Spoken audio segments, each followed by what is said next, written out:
Okay, so deep inside an ancient Buddhist text, there's this incredible insight about suffering. But here's the catch. For centuries, we might have been translating the one key word completely wrong. So today, we're going to go on a little linguistic treasure hunt. We're going to see how changing just one word can totally flip our entire understanding of how our minds work.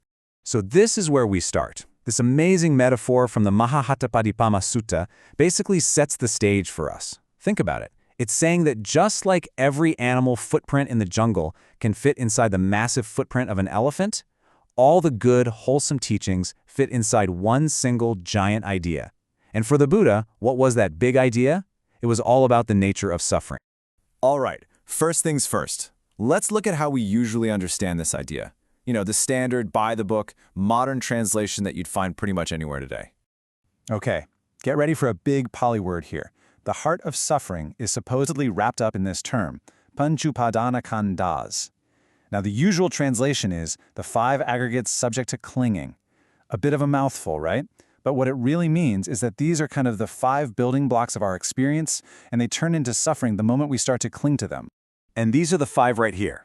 You've got form, that's your body. Feeling, pleasure, pain, or just meh.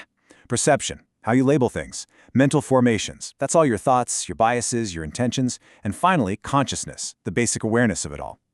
So the idea is that these are the parts of ourselves we grab onto, right? The things we call me or mine. And look, this is a totally solid, academically sound translation. But what if it's missing something? What if it's not the whole story? This is where it gets really interesting. What if we put away the modern dictionary for a second? What if, instead, we used an ancient linguistic tool called niruti? This is super cool. It's a way to peel back the layers and hear these words just like someone would have heard them 2,500 years ago, straight from the source. So the one word that changes the entire game is upadana. That's the word we've been translating as clinging. So let's zoom in, let's put this one little word right under the microscope and see what we find. And, wow, get ready for a huge shift here. The modern translation, as we said, is clinging. But when we look at its ancient root, that niriti insight, it means something way more active, way more dynamic. It means to take up fuel. Okay, so clinging versus fueling. It might sound like a small change, but the difference in meaning is absolutely massive. This is not just wordplay, you guys. This changes everything. So let's actually visualize this. Let's see what this really looks like. All right, first up, clinging. When you hear that word, what do you picture? It's kind of a desperate, passive grip, right? Like holding on for dear life, maybe because you're scared to let go.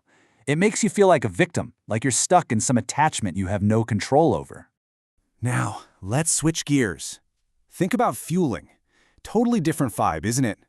This is an action. It's a deliberate choice. It's the image of picking something up, a thought, an emotion, and consciously throwing it on a fire to keep it going. This change in perspective, this is the whole shebang. And you know what's cool? The word's original structure totally backs this up. Upadana breaks down into 2 little parts. You've got upa, which means near, and adana, which means to take up. So put them together, and the literal meaning is to draw something near to you and take it for yourself. Just like you'd reach for a log to throw on the fire. It's right there in the word itself. So this isn't just some neat little language lesson. Changing this one word from passive to active, it completely reframes the entire teaching on suffering. Let's see how this all comes together to create a seriously empowering idea. So here's the big shift in understanding. With clinging, suffering is something that just happens to you. But with fueling, no, it's something you are actively doing. We go from being passive victims, just stuck, to being active participants. We are the ones feeding the fire. And when you go back and read the original text with this new lens, man, it just clicks. It becomes so direct. The origin of suffering isn't some mysterious force. It's the simple act of wanting and grabbing onto these 5 fueling parts of our experience. It becomes this powerful, urgent call to action. Just stop adding the fuel. And really, this is the ultimate takeaway, isn't it? When you see it this way, through its original language, this ancient wisdom isn't describing a prison, it's describing a choice. You're not just caught in a fire helpless, you are the one holding the logs. It gives us back all the power. We have the ability to just stop feeding the flames. So that's it, that one simple but really profound shift from clinging to fueling. And it leaves us with a question, a very direct and maybe uncomfortable but powerful question. Think about your own life. Your own worries, your anger, your anxieties. What fires are you fueling today?